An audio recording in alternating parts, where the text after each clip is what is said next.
The past couple of years in particular, Washington has taken its eye off the ball. An endless parade of distractions and political posturing and phony scandals. It was a commitment with your tax dollars that ended up with the worst kind of return. $535 million for a California solar energy startup, Solyndra, by the Obama administration. New emails showed the California company got its $535 million loan despite deep misgivings inside the government, warning accurately Solyndra runs out of cash in September 2011. The biggest investor in Solyndra is Oklahoma billionaire George Kaiser, a major fundraiser for the Obama presidential campaign. Which is why it's so important we invest in Solyndra. Behind the scenes, senior White House staff were telling the budget office if there is any way to accelerate, would give a lot of peace of mind, flexibility on that front. We would prefer to have sufficient time to do our due diligence reviews and have the approval set the date for the announcement rather than the other way around. The loan was approved, and in May 2010, the president visited Solyndra's factory, still under construction. Solyndra expects to hire 1,000 workers to manufacture solar panels and sell them across America and around the world. The company and the White House kept it secret, telling Congress and the workers everything was going great until the day it shut its doors. The company filed for bankruptcy on September 6, 2011. And now questions about who knew what and when they knew it have put the White House under fire. These are just Washington fights. They're fabricated issues, they're phony scandals that are generated. It appears that Attorney General Eric Holder knew a lot more about it than he recently told Congress. I'm not sure of the exact date, but I probably heard about Fast and Furious for the first time over the last few weeks. Yet internal Justice Department documents show that at least 10 months before that hearing, Holder began receiving frequent memos discussing Fast and Furious. Well, these emails and memos specifically mention Fast and Furious. They mention Fast and Furious, but do they mention gun walking in Fast Yes, and Furious? they do. No, That's my point. I'd like to see those. I would like to see. We got them from you. So, I mean, we got them from Main Justice. Let's do this. I've promised to give you all some information. I would really like to see a memo that says gun walking and Fast and Furious. I'd like to see that one. And a contempt report is ordered. The contempt vote against Holder went forward despite a last-minute attempt by the White House to prevent it by invoking executive privilege to shield the Justice Department documents at the heart of this dispute. Attorney General Holder has said it was an honest mistake. Democrats called ICE's move today an election year witch hunt. Sensitive information, Holder said he would not give up unless the committee commits to an end of the investigation. A full House vote on criminal contempt charges has been scheduled. You don't want to go there, okay? And if it passes, the matter would then be handed over to the local U.S. attorney.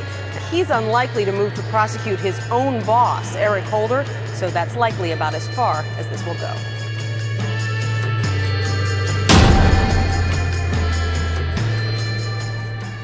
There are almost 100 shovel-ready transportation projects already approved in Colorado, which are beginning to create jobs. Shovels are breaking ground and cranes dot the sky. Shovels will soon be moving earth. Are shovel-ready. Shovel-ready projects. Shovel-ready projects. We are seeing shovels hit the ground. Shovel-ready was not as shovel-ready as we expected.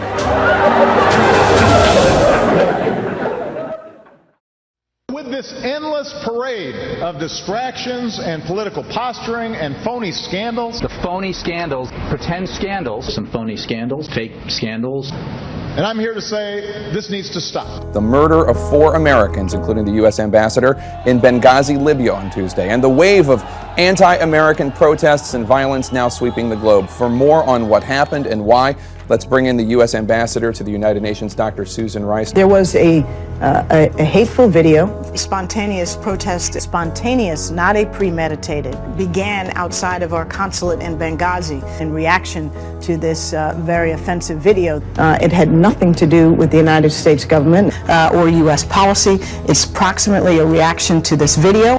This has been a difficult week for our country. We've seen the heavy assault on our post in Benghazi that took the lives of those brave men. We've seen rage and violence directed at American embassies over an awful internet video. It is in response not to United States policy, not to, obviously, the administration, not to the American people. It is in response to a video. There's a crude and disgusting video sparked outrage throughout the Muslim world.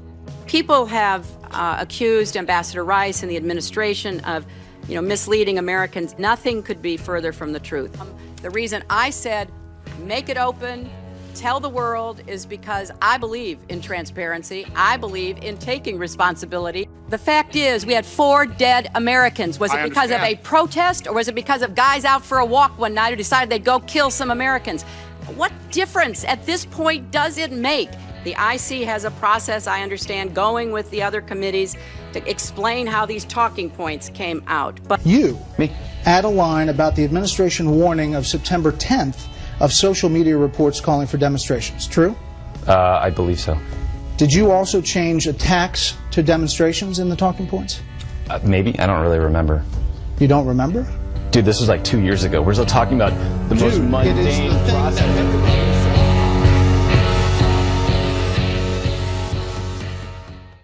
But I would suggest, when we're talking about trust, we need to look no further than the person that Mitt Romney. He's refused to release his tax returns, as we know. The word's out that he hasn't paid any taxes for 10 years. Let him prove that he has paid taxes, because he hasn't. So no regrets about Mitt Romney, about the Koch brothers. Some people have even called it McCarthyite. Well, they call it whatever they want. Romney didn't win, did he?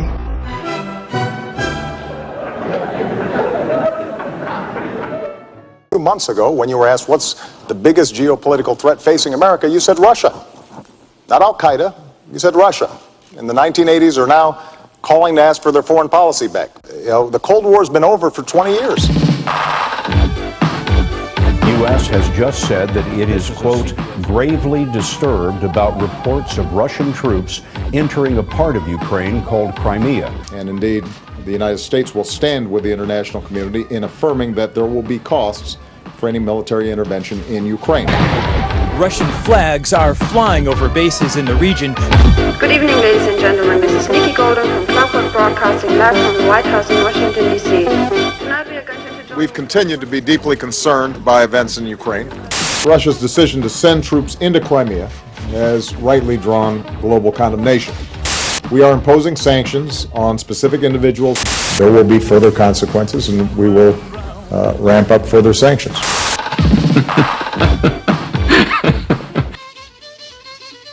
A red line for us is we start seeing a whole bunch of chemical weapons moving around. In no event are we considering any kind of military action. I have decided that the United States should take military action. That's a red line for us. Crosses another one. And that there would be enormous consequences. Obama drew that line, and Obama can draw a line for himself and for his country, not for other countries. What about the red lines? We don't see red lines. It's political red lines. We have strong relations with China. They are a critical country, not just to the region, but to the world. Today we are announcing an indictment against 5 officers of the Chinese People's Liberation Army for serious cybersecurity breaches against 6 American victim companies.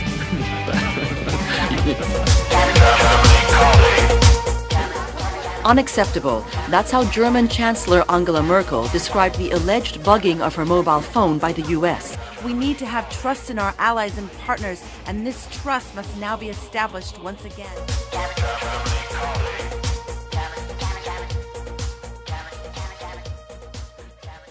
Keep this promise. If you are happy, like your doctor, you can keep your choice. Let me of repeat doctor. this. Keep your choice of doctor. Period. If you look at the package that we've presented, and there's some stray cats and dogs that got in there that we were eliminating. We were in the process of eliminating. For example, we said from the start that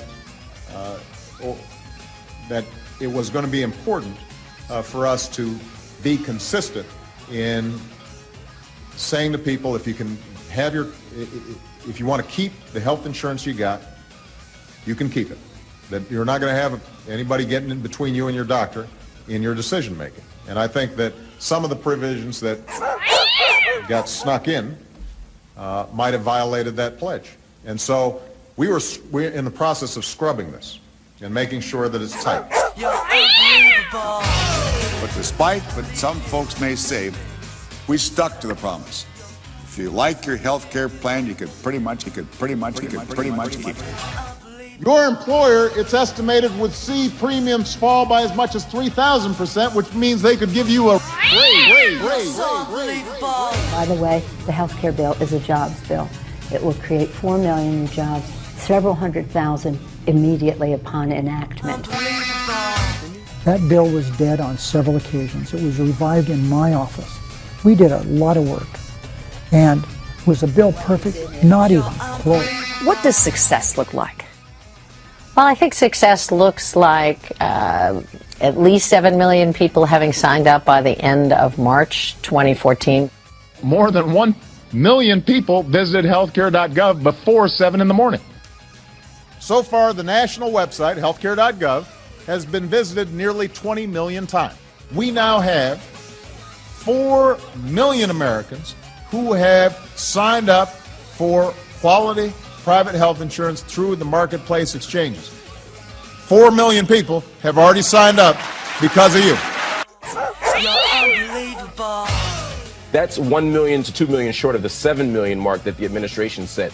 First of all, 7 million was not the administration. I'm not quite sure where they even got their number. We're in the process of scrubbing this and making sure that it's tight. Was this a typo, saying that only if you had a state exchange could you get a subsidy and therefore be required to participate? Or was it some significant policy decision not to include states that didn't have exchanges? Chris, it is unambiguous this is a typo. Literally every single person involved in the crafting of this law has said that it's a typo, that they had no intention of excluding the federal states, and why would they? What's important to remember politically about this is if you're a state and you don't set up an exchange, that means your citizens don't get their tax credits. I just don't know why someone can't run for the governor of Florida and say, look, I hate gays, I love guns, but I'm not turning down $2 billion a year from the federal government. It's just a typo. America is too stupid to understand the difference. It's first of all not entirely clear if you look at the language. I'm biased here. It's like the one bit of the bill I actually wrote. Okay, what actually it means. One way to read it is that states with federal exchanges can't give subsidies. That is really the ultimate threat is will people understand that, gee, if your governor doesn't set up an exchange, you're losing hundreds of millions of dollars of tax credits to be delivered to your citizens. Another way to read it is that they can't hope that that's a blatant enough political reality that states will get their act together and realize there are billions of dollars at stake here in setting up these exchanges and that they'll do it. But, once again, the politics can get ugly around this. I think the pressures politically led to an incomplete law with some typos. You have to pass the bill so that you can find out what is in it. The fact that some advisor who never worked on our staff. I don't know who he is. And let me, full disclaimer, I'm going to describe objectively, but I helped write it. He didn't help write our bill. So I'll be objective. I'll try to be objective, but just full disclaimer, I was involved in writing the legislation. New emails show that MIT economist Jonathan Gruber was in regular contact with high-level Obama administration staffers about the health care laws. But that's not what the White House said. It appears that some would say, not I, but some would say the White House lied. Did the White House lie about that? I think they were not fully forthcoming. I would say they were not fully or they may have had their recollections impaired. The White House sought distance from Gruber after his comments that the administration used a lack of transparency and the, quote, stupidity of the American voter to pass health care reform. You like that,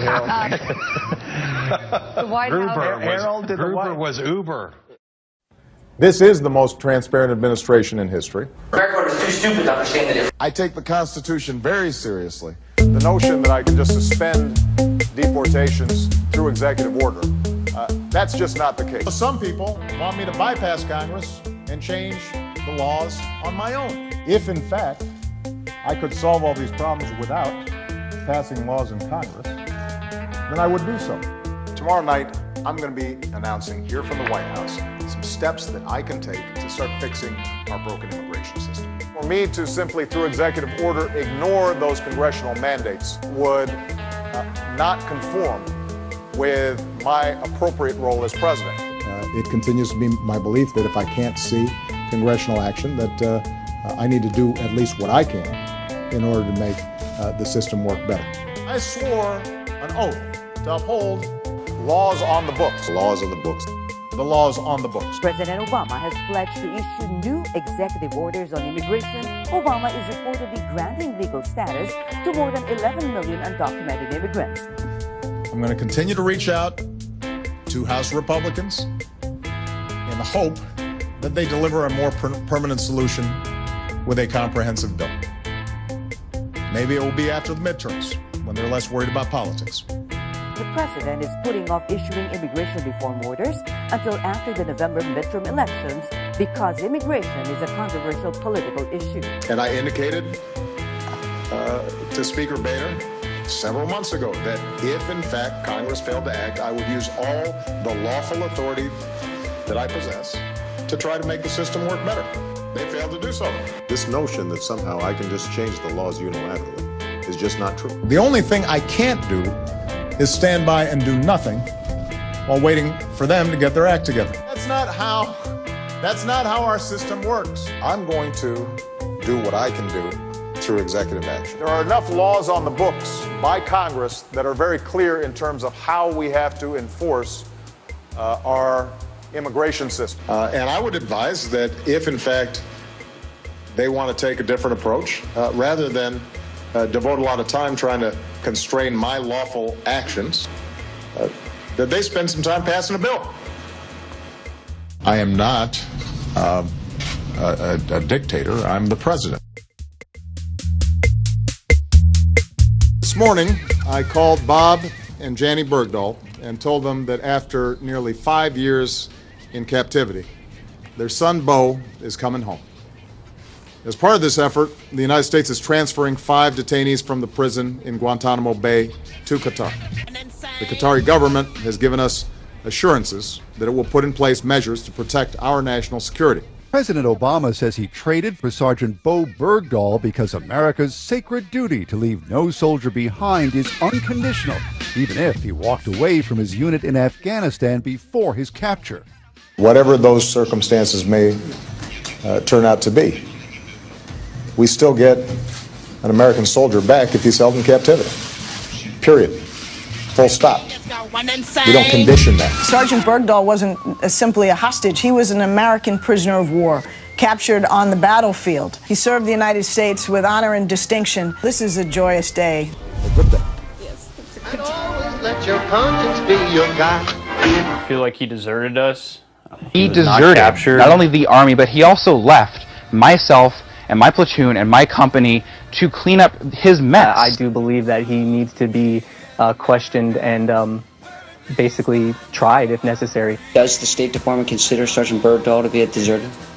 The State Department, no, Lucas. Look, what we've said is we are going to learn the facts about what happened here. According to those around him, his platoon mates, his squad mates, company mates, they said he walked off Some the of base. them, there are conflicting reports out there about this. The guys on national television last night, his squad mates, platoon mates were not correct. I'm saying we don't know the fact pattern yet here. We don't. Nobody knows exactly what happened that night. Well, I think that his squad mates have the best indication. I don't think that that's the case. I have to tell you the same thing that I've been saying for the last several days. We saw an opportunity and we took it.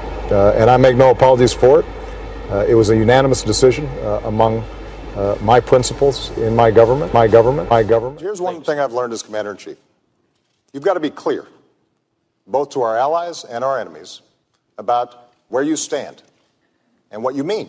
But in January, President Obama told the New Yorker magazine's David Remnick that ISIS was like a JV basketball team. He said, quote, the analogy we use around here sometimes, and I think is accurate, is if a JV team puts on Lakers uniforms, that doesn't make them Kobe Bryant. For the last several years, we have consistently taken the fight to terrorists who threaten our country. We took out Osama bin Laden and much of al-Qaeda's leadership in Afghanistan and Pakistan. If you had to choose any moment to be born in human history, you'd choose this time. The world is less violent than it has ever been. There has been a spate of recent attacks. The gunman in Canada, the man with an axe in New York, the attack on a cafe in Sydney. Sadly, today we learned he was apparently beheaded. Another American has been beheaded. As our strategy develops, We will continue to consult with Congress, but I don't want to put the cart before the horse. We don't have a strategy yet. ISIS may have slaughtered another hostage. This image was released, showing one of the hostages holding a picture of the other decapitated. It appears tonight that ISIS may have slaughtered another hostage. This time the victim would be ISIS Japanese. Executed a Jordanian Air Force pilot by burning him alive. The last American hostage held by ISIS, a young woman, Kayla Mueller, 26 years old, is dead. We don't yet have a complete strategy. We've had an endless parade of distractions and political posturing and phony scandals that... Well, let me take the IRS situation first.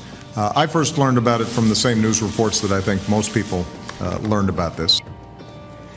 I have not done anything wrong. I have not broken any laws. I have not violated any IRS rules or regulations, and I have not provided false information to this or any other congressional committee. Because I'm asserting my right not to testify, I know that some people will assume that I've done something wrong.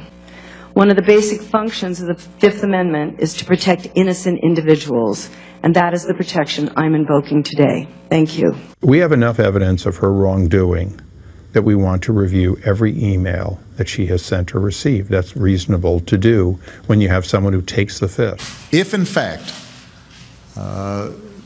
IRS personnel engaged in the kind of practices that have been reported on and were intentionally targeting conservative groups, then that's outrageous. You did receive this subpoena, correct? Yes. Do you have any doubt as to what that means? What any of them mean, as noted, some of them mean that you're going to take months or years to get the information, and it's going to be voluminous. Why? There's no doubt about it. Commissioner, what email system do you use there at the IRS? I have Microsoft Office. So how long would it take to find all the emails that included her email address? Let's learn her. It would take a while. We'd have like how long?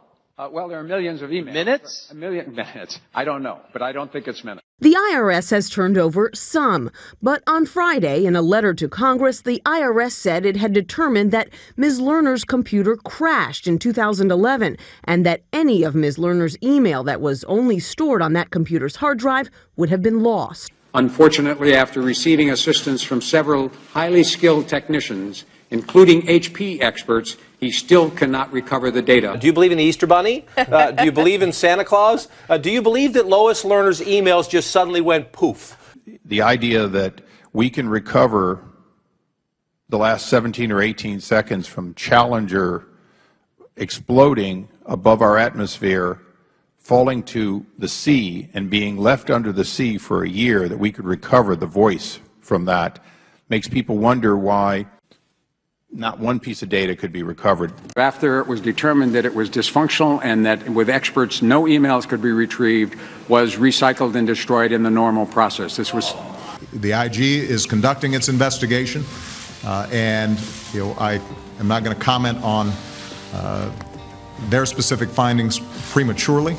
Some people are saying is that the IRS was used at a local level in Cincinnati, maybe other places, to go after. Absolutely wrong. But how do you know that? Because we still don't know what happened. Bill, we do. That's not what happened. These kinds of things keep on surfacing, in part because you and your TV station will promote them. We're talking about the way they singled out conservative groups, and ABC's chief White House correspondent Jonathan Karl is tracking the fast-moving developments tonight. A just-released investigative report by the IRS's own watchdog says that more than half of the conservative groups targeted were asked for irrelevant and unnecessary information, all part of an effort to single out Tea Party organizations that were applying for tax-exempt status for extra scrutiny. No corruption. No. None. No, there were some boneheaded decisions. Out of a but no office. Mass corruption. Not even mass corruption. Not even a smidgen of corruption. But ABC News has obtained documents showing other IRS offices around the country were involved, including 2 in California and the headquarters in Washington, D.C. This is something that I think people are properly concerned about, and people have to be held accountable, and it's got to be fixed. So we'll wait and see. Only until 2 weeks ago did we find out that probably the tapes that we are actually looking for we were never told about. You're going to take months or years to get the information. How long did it actually take you to find them? Literally about 2 weeks. No emails could be retrieved. The 744 tapes that we initially obtained on July 1st were in the backup system of the IRS, right where you would expect them to be. With regard to the production of the evidence, the production of Lois Lerner emails, I have seen no evidence of Anybody wrongdoing. ever asked them for the tapes? No. I have a long career. That's the first time anybody has said that they do not believe me. I don't believe you. That's fine. There is potential criminal activity. I don't think an apology is owed. There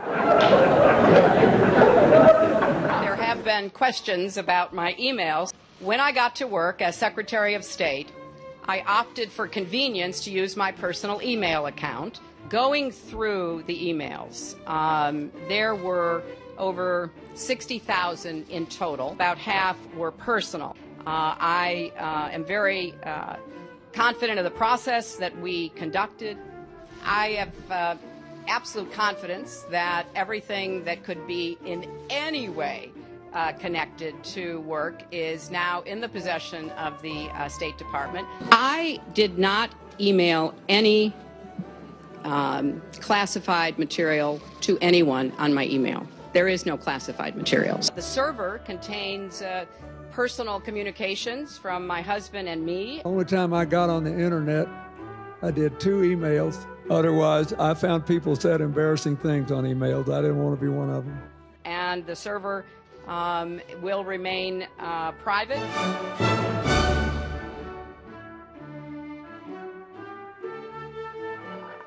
But I am all about new beginnings. A new email account. You may have seen that I recently launched a Snapchat account. I love it. I love it. Those messages disappear all by themselves. FBI believes that you tried to wipe the entire server. Did you try to wipe the entire, so that there would be no personal? Say, I'm not, I have no idea. That's why we turned it over. You were in charge of it. You were the official in charge. Did you wipe the server? What, like with a cloth or something? For the first time in nearly a decade, we have halted the progress of the Iranian nuclear program, and key parts of the program will be rolled back. Iran has committed to halting certain levels of enrichment. Iran cannot use its next-generation centrifuges. Iran will halt work at its plutonium reactor. New inspections will provide extensive access to verify whether Iran is keeping its commitments. And because of this agreement, Iran cannot use negotiations as cover to advance its program. Iran and 6 world powers have failed to meet a July 20 deadline. A nuclear deal with Iran is unlikely this morning, with just hours to go until the deadline. The Iranians rejected what the U.S. considered a generous offer. We're less than 24 hours now from a major deadline for negotiators. There is word of a possible last-minute stumbling block. Our program is exclusively peaceful, has always been and will always remain exclusively peaceful. We know that they don't need to have a underground fortified facility like Fordo in order to have a peaceful nuclear program. We will have, as you will hear, centrifuges installed in Fordo, and we will continue the Fordo facility. They certainly don't need a heavy water reactor. Our heavy water reactor will be modernized. They don't need some of the advanced centrifuges. None of those measures include closing any of our facilities. The proud people of Iran would never accept that. We will continue research and development. We will continue enriching. آمریکا به مذاکرات هسته‌ای بسیار احتیاج دارد. اینو همه بدونن. We have a lot of hard work to do. There's some very tough issues. I agree. Maybe not on the issues, but... We have no illusions about the Iranian government, the Revolutionary Guard, and the Quds Force. Iran supports terrorist organizations like Hezbollah. It supports proxy groups that threaten our interests, including proxy groups who killed our troops in Iraq. But Iran has been engaged in these activities for decades. They engaged in them before sanctions and while sanctions were in place. The truth is that Iran has always found a way to fund these efforts. The ruling regime is dangerous and it is repressive. We will have a lot of differences with the Iranian regime. Just because Iranian hardliners chant death to America does not mean that that's what all Iranians believe. It's those hardliners chanting death to America who've been most opposed to the deal. They're making common cause with the Republican caucus. جنوب تا شمال و از شرق تا غرب یک فریاد است و اون مرگ بر امریکا.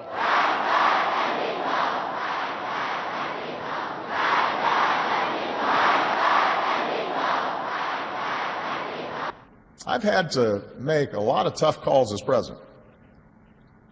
But whether or not this deal is good for American security is not one of those calls. It's not even close. I first learned about it from the same news reports that I think most people learned about this. I heard on the news about this story that Fast and Furious. Everyone knows, the president did not know about this tactic until he heard about it on through the media. We found out about, along with all of you. He found out about the news reports yesterday on the road. I certainly did not know anything. I can guarantee you that I've been more deeply involved in our intelligence than just about any president. So there's a lot that I'd like to do to keep America moving, but under our Constitution, I cannot run again.